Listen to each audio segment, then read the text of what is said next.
Ever feel like you're just swimming in information, but not really getting it? You want that core knowledge, right? Without reading stacks of stuff. Yeah, like the cheat sheet, but, reliable. Exactly. That's what we do here. We do the deep dive for you, pull out the key stuff. And today, we're diving into something pretty cool.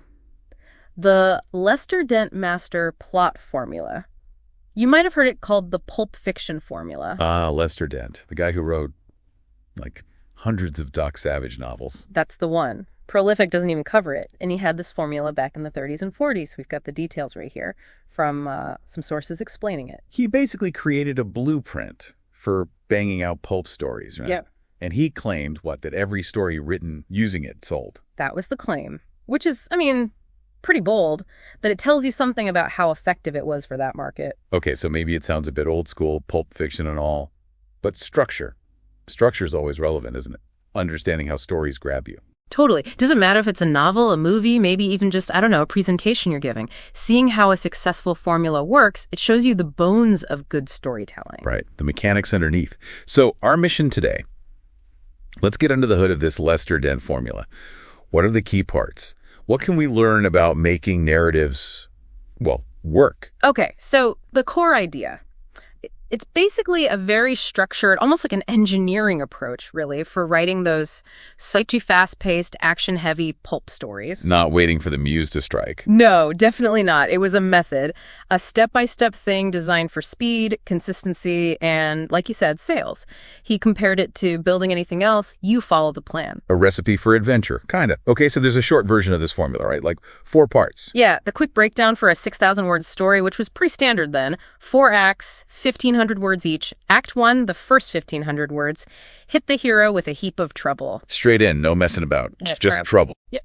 Instant problem, instant goal for the hero, even if it's just surviving initially, grabs a reader immediately. Okay, makes sense. Keep them reading. Act 2, the next 1,500. Double the hero's problems. So whatever mess they were in, make it twice as bad. More complex, more dangerous. Right. Keep turning the screws. Act 3.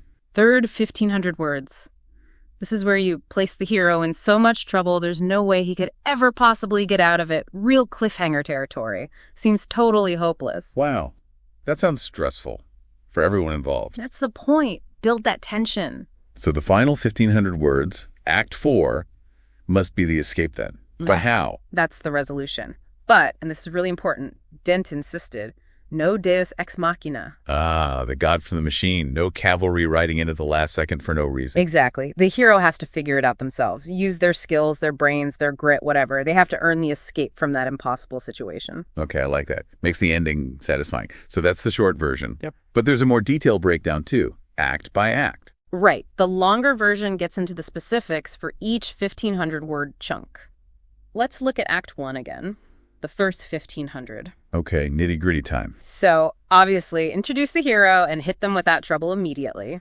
But also, hint at the bigger mystery or the main menace right away. Get the reader asking questions. And the hero can't just stand there, right? They have to do something. Absolutely. They take action, try to deal with the initial problem. And Dent says, bring in your other main characters early. Get them tangled up in the action, too. Don't wait. Build that world quickly. Yeah. And there's a fight scene. Usually, yeah.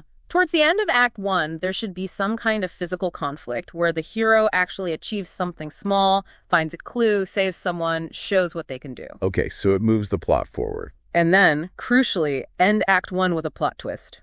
Something surprising. A twist already. After just 1,500 words. That's fast. Keeps the reader off balance, makes them want to know what happens next. And Dent even had checklist questions for the writer after finishing this act. Oh, yeah. Like what? Basically. Is there suspense? Is there a clear menace? And does it all make logical sense so far? A little quality control check. Smart. Okay, Act 1 done. Heroes in trouble, fought someone, twist revealed. Now Act 2. Double the trouble. How does that actually play out? Well, the challenges just get bigger, the obstacles harder, the suspense needs to ramp up noticeably.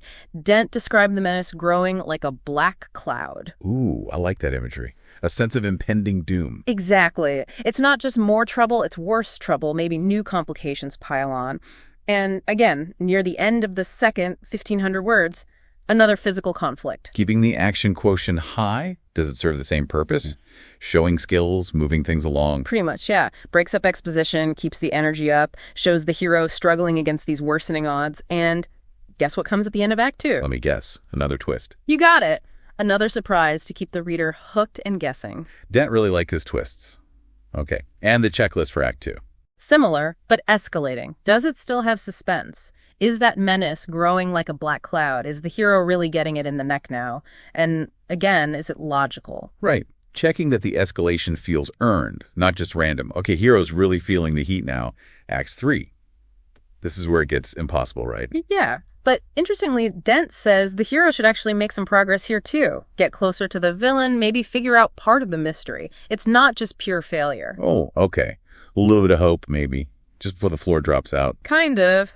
That progress leads to another confrontation. Maybe they corner the villain or a main henchman near the end of this act. A momentary win. But temporary. Very temporary, because then comes the big twist for Act 3. The one that puts the hero in that hell of a fix, as Dent puts it. The truly, seemingly inescapable situation. Ouch. So any ground gained is just wiped out, and they're worse off than ever. Yeah. The checklist for Act 3 must reflect that. It does. Yeah. Still asking about suspense, the menace getting blacker, but specifically, is the hero in a hell of a fix? And always, is it logical? Even in the extremes, it needs to track. Okay, the logic thing is key. Can't just have rocks fall from the sky. So the hero's trapped, framed, whatever. Act 4. The Great Escape, engineered by the hero themselves. Right. Dent says this is where you pile the difficulties on thickly. Push the hero right to the edge. Maybe they're captured, maybe they've lost hope, maybe a new threat appears right when they thought it couldn't get worse. Man, relentless. So how do they even start to get out? This is where their unique skills, the things established earlier, have to come into play. Their intelligence, their specific knowledge, maybe just sheer willpower. They have to use what they have to find a way out. No easy answers. It all comes back to the hero's agency. And I guess this is where loose ends get tied up. Mystery solved. Exactly. During that final push, that climax, the remaining questions get answered as the hero battles their way through. And naturally, one last big surprise. Still, even at the very end. Yep. Maybe the villain isn't who you thought, or the thing they were after is a fake. One final rug pull. And then the wrap-up. The snapper, he called it. Yeah, the snapper or the punchline. A satisfying ending that ties everything off nicely, maybe with one last clever line or image. Okay. And the final checklist must cover everything. It does. Does suspense hold? Does the menace hold? Logic. Everything explained. All loose ends tied. Is the punchline good? And underlined practically, did the hero get themselves out? No deus ex machina. He really hammers that point home. Absolutely fundamental. Okay, so that's the 4-act structure in detail. But the sources mention some general tips, too, for that pulp style, like the pacing. Yeah, huge emphasis on continuous action. Keep the story moving. Don't let it sag. And within that action, make the fights different each time. Right, he listed examples. Fist fights, traps, poison gas, chases, gunfights. Don't just have them punch people 4 times. Exactly. Variety keeps it exciting, shows different skills.